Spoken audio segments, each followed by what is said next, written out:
ఏంటి మిస్సమ్మ నువ్వు చెప్పేది? అవును రాథోడ్, బుజ్జమ్మకు ఆయనే తన తండ్రి అని తెలిసిపోయినట్టుంది. ఎలా మిస్సమ్మ? ఎప్పుడు తెలిసింది? ఆ రోజు నేను ఆయన కలిసిన ఫోటో బుజ్జమ్మ చూసిందని అంజు చెప్పింది కదా, అప్పుడే బుజ్జమ్మకి అర్థమైపోయినట్టుంది. మరి నిజం తెలిసి బుజ్జమ్మ ఎందుకు సైలెంట్గా ఉంది? అదే తెలియట్లేదు రాథోడ్. నేను చెప్పే వరకు నన్ను అడగకూడదు, నాతో చెప్పకూడదు అనుకుందేమో. అందుకే ఈరోజు అందరితో స్కూల్కి రాకుండా నన్ను ఆయన్ని తీసుకొని బైక్ మీద వచ్చింది. మాతో బైక్ రైడ్ చేయాలనుకుంది బుజ్జమ్మ కలే. అంటే ఇంటి దగ్గర బుజ్జమ్మ కావాలనే కారు ఎక్కలేదన్నమాట. అమ్మా నాన్నలతో బైక్ మీద రావాలని అలా చేసిందా? ఆ అబ్బాయి అంత తెలివి. ఎంతైనా తను మా అక్క కదా రాథోడ్. అవును మిస్సమ్మ, తను ఆరు మేడం కాబట్టే ఇంత చిన్న వయసుకి అంత తెలివి. పైగా తనకు నిజం తెలిసి కూడా దాస్తుంది అంటే ఆ మెచ్యూరిటీ అంతా ఆరు మేడవదే. ఏంటి ఏంటి రాథోడ్, ఏదో మెచ్యూరిటీ అదే అంటున్నావు? ఏమి లేదు సార్. ఎవరి గురించి అంటున్నావు? అది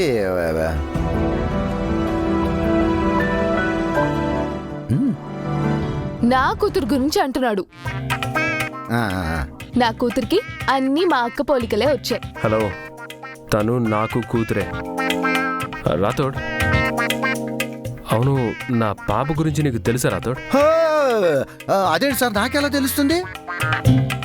పాప గురించి మిస్సమ్మ చెబుతున్న కబుర్లు వింటుంటే పాప ఆరు మేడవలో ఆలోచిస్తుంది అంటున్నాను. పాప మళ్ళీ పుట్టిన ఆరు మేడమే కాబట్టి ఆ మెచ్యూరిటీ వచ్చింది అన్నాను సార్. అంతే. నా పాపని ఎక్కడ దాచిందో తను చెప్పలేదు కదా రాథోడ్.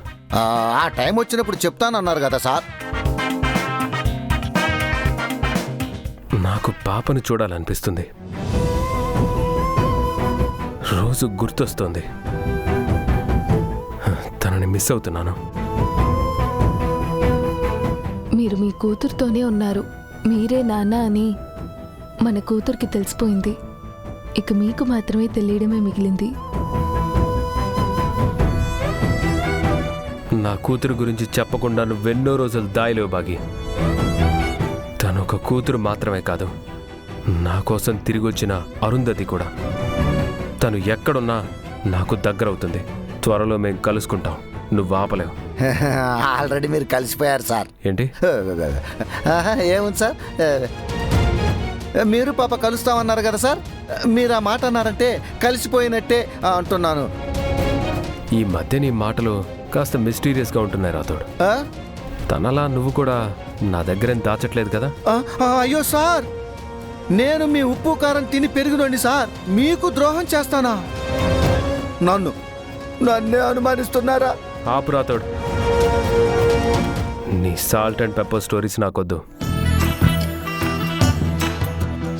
నా పాప ఎవరో నేను తెలుసుకుంటాను. నాకు వేరే పనుంది, తనని తీసుకొని ఇంటికెళ్ళు.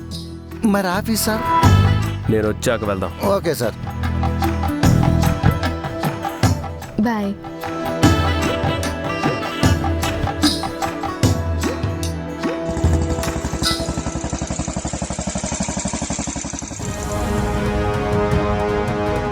ఎక్కడ మిస్ అమ్మా? ఇంటికి వెళ్దాం. ఇంటికి కాదు రాథోడ్, మనం ఇంకో చోటుకెళ్ళాలి. ఎక్కడికి మిస్ అమ్మా? చెప్తాను కదా. ఎక్కండి.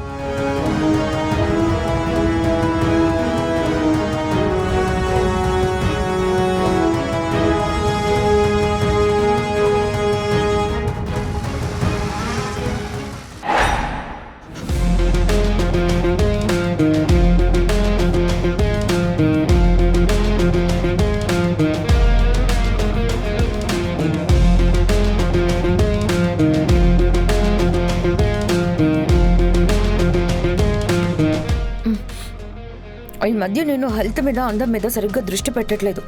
అందుకే బాగి నాకు గట్టి పోటీ ఇస్తుంది. ఒక బిడ్డకి తల్లైనా నాకన్నా అందంగా కనిపిస్తుంది. అందుకే నేను ఇలా ఫ్రూట్స్, డ్రై ఫ్రూట్స్ ఫుల్గా తినాలి, మిల్క్ షేకులు తాగాలి, నా అందరినీ రెట్టింపు చేసుకోవాలి.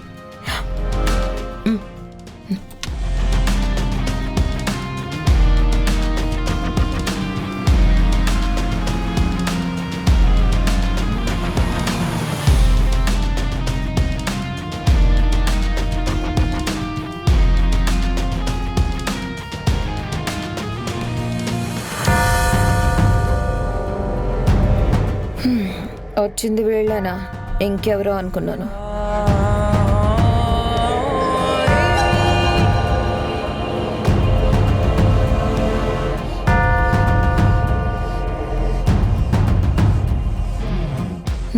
వచ్చిన వాళ్ళు ఇంట్లోకి రాకుండా అక్కడే ఉన్నారేంటి? నేనేమైనా వాళ్ళకి బొట్టి పెట్టి పిలవాలా?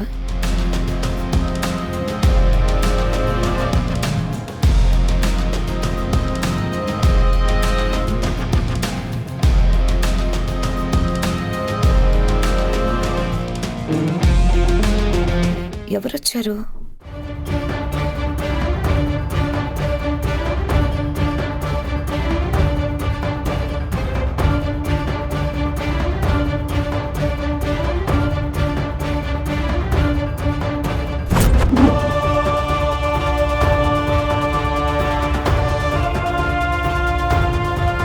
చంబా చంబాని ఇంటి నుంచి పంపించడం వాళ్ళే మళ్ళీ తీసుకొస్తున్నారేంటి?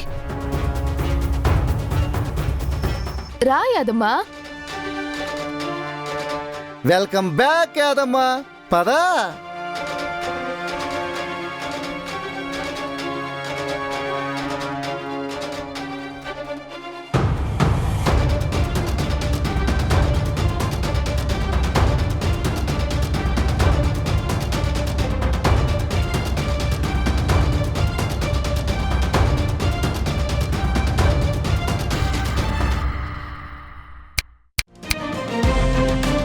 ఏంటి మనోహరి అలా చూస్తున్నావు? వచ్చింది యాదమ్మనే, ఏ దయ్యమో భూతమో కాదు. నిన్న రాత్రి తనని మీరే కదా పంపించేసింది, మళ్ళీ మీరే తీసుకొచ్చారేంటి?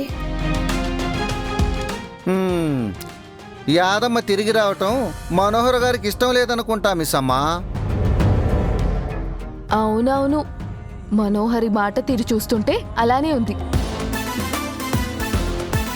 చూసావా యాదమ్మ, నువ్వేదో రోడ్డును పడ్డావని నిన్ను జాలిపడి తీసుకొస్తే మనోహరి ఎన్ని మాటలంటుంది.